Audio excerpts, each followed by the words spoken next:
Hey guys, Christina here, and today I'm going to give you a look at the Good and the Beautiful Safety Unit, which our family recently completed. It's a unit study that's recommended for K to grade 6. That's 7 lessons long. My children are 2, 5, 8, 9, and 10 right now, and so it was geared mostly for my 4 older, obviously. So I just want to talk a little bit about the setup first. You can purchase it through PDF form through the Good and the Beautiful's website. It's about $10 US, or you can purchase it in paper form along with the PDF for, I believe it's about $22 US. So I actually ordered it and got this one in paper form, but it comes shrink wrapped. And so to set it up, I actually laminated the front and then just a back page as well. And then I use my binding machine to spiral bind it. And the reason it comes loose leaf is because there are quite a few things that you're gonna cut and prepare ahead of time, or you want to photocopy maybe for other children. So that's why it comes loose leaf, and you have to put it together how you want. And this is just what worked for me. So I'll turn the camera around and give you a look at the inside of it and some of the extra materials we used, and then I'll come back and share my thoughts about it with you. So again, here's what it looks like once it's been laminated and spiral bound. There are 7 lessons or topics covered. You have the information about the course, supplies needed, and some notes about the unit. And then what I did was, for anything that I actually ended up cutting and using, like for our science wall, I just printed from the PDF a black and white double-sided page and put it back in the spot that I had taken the other one out to cut, just so I always know what goes with what. So there's the safety rules. Then each lesson is laid out the same way. There's the objective, the preparation needed, supplies needed, and then these little sections that you just follow along and do what it says.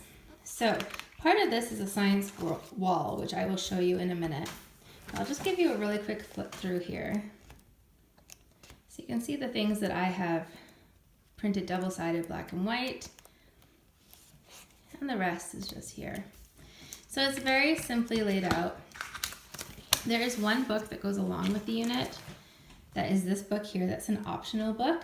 It's I Said No, and it's by Zach and Kimberly King. I think when you look it up, you have to look under Kimberly King. This was a really good book to have. I enjoyed this book and reading it to my kids. It's definitely on a children's level, and it's very straightforward. So I highly recommend getting that book with the unit as well. Then for everything else, I just store it in a Ziploc bag. This is kind of what works for us. And so I just store everything in there. I have my sheets here to cut out and to keep if I need to photocopy for different parts of it. There are some mini books as well. And so I chose to laminate those in this way. So the pages go like that, and then to bind it at the top. I have seen other people bind each unit's mini books all in one together, and I think that's what I'll do from now on, just to keep it simple and together. But there are 2 mini books that come with it. And then there's lots of different things. I chose to laminate quite a bit because my children will probably be doing this 2 to 3 times, maybe even 4 over the years, as my 2-year-old gets older. And I just have like little cards in a Ziploc here for different things that we need. There was different activities. I just have everything laminated and put in the bags here. So I will give you a quick look at our science wall that we did. So our science wall is just on our dining room wall because this is where we do our sit-down homeschool. And so we have our safety rules. We have, after some activities, I put the information up. One of the games was putting categories into safe or not safe. So that is a very simple science wall that we did. Now in terms of student work, there were only like 2 sheets that they had to actually do. This is my 5-year-old's book here. The first one is a fire escape route and safety plan. So I'm not going to show you that because it does show the layout of our home. But that was very, very useful in finding a meeting place and practicing fire drills.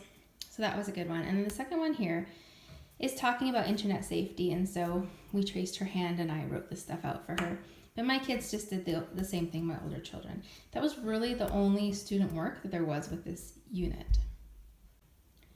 Now, one of the pages that comes with it is this page here. And if you buy the physical copy, you actually get a color magnet that is this part to stick on your fridge. And one thing to know is that if you are in Canada, it comes with the US poison control number on it, already printed both on this one and on the magnet. So just be aware you're going to have to change that if you are in Canada.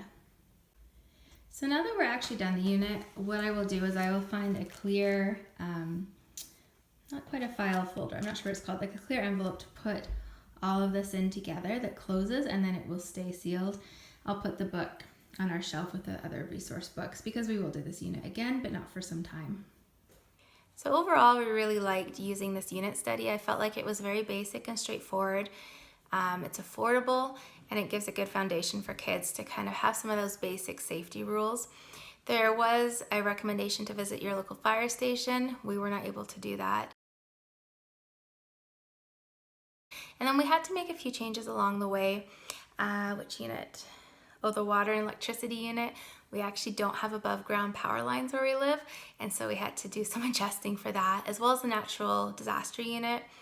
We had to kind of change it to fit with the natural disasters that we have in our area, just to make it more personalized or pertinent.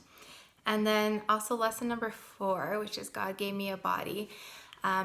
This has nothing to do from the course themselves, but I always recommend this book to parents.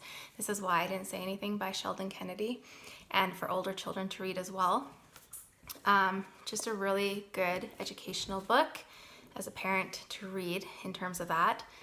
And then in the last one where they're talking about internet safety and peer pressure, I did show my children the video that I'll link down below about pornography. It is in children's terms. It is a completely appropriate video. But of course, you want to pre-screen anything you show your children. So I'll leave the link there if you're interested. So overall, thumbs up from our family. We liked it, and it worked well for us. So if you have used this, I'd love to hear your thoughts on it. Otherwise, though, I hope you're having a great day. Take care.